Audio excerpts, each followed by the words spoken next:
मैं विजय कुमार आज आपके लिए बहुत महत्वपूर्ण प्रश्न ये लेके आया हूँ कि बहुत सारे बच्चों को 15 अगस्त और 26 जनवरी के बीच में अंतर मालूम नहीं होता। मैं चाहता हूँ कि इसकी जानकारी हर एक व्यक्ति को हो, इसीलिए मैं ये जो है इस पे डिस्कशन लेकर आया हूँ।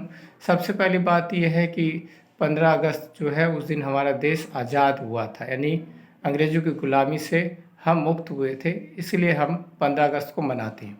जहाँ तक कि 26 जनवरी 1950 जिस दिन हमारा संविधान लागू हुआ था, यानी 26 जनवरी 1950 यानी 2 साल 11 महीने 18 दिन के अंदर हमारा संविधान तैयार हुआ था।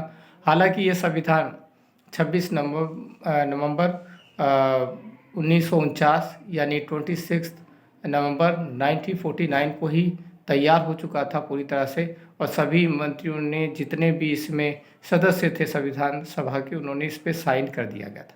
यानी एक्सेप्टेशन यानी अंगीकृत कर लेना, शामिल कर लेना, ये बहुत ही महत्वपूर्ण उसी दिन हो चुका था। लेकिन जवाहरलाल नेहरू के द्वारा और बाकी सभी सदस्यों के द्वारा यह बात रखी गई कि इसको 26 जनवरी 1950 को ही लागू किया जाए। इसके पीछे क्या कारण था?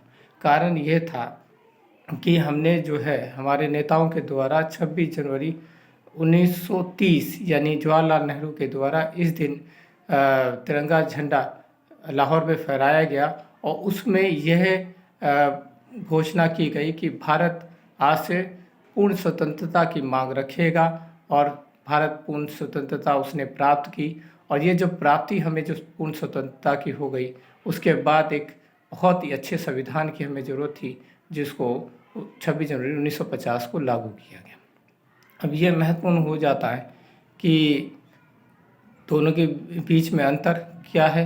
एक को हम स्वतंत्रता बोलते हैं और दूसरे को गणतंत्र बोलते हैं, यानी रिपब्लिकन बोलते हैं। देखो, गणतंत्र का मतलब गण यानी लोग, तंत्र का मतलब होता है व्यवस्था, यानी कहने का मतलब है कि लोगों के द्वारा जो व्यवस्था चलाई जाएगी उसी को गणतंत्र कहा जाता है, यानी रिपब्लिक हो जाता है, जिसमें चुने गए लोग बैठते हैं। यानी राष्ट्रपति से लेकर के कोई भी आप पोस्ट देखोगे उसका एक चुनाव होता है।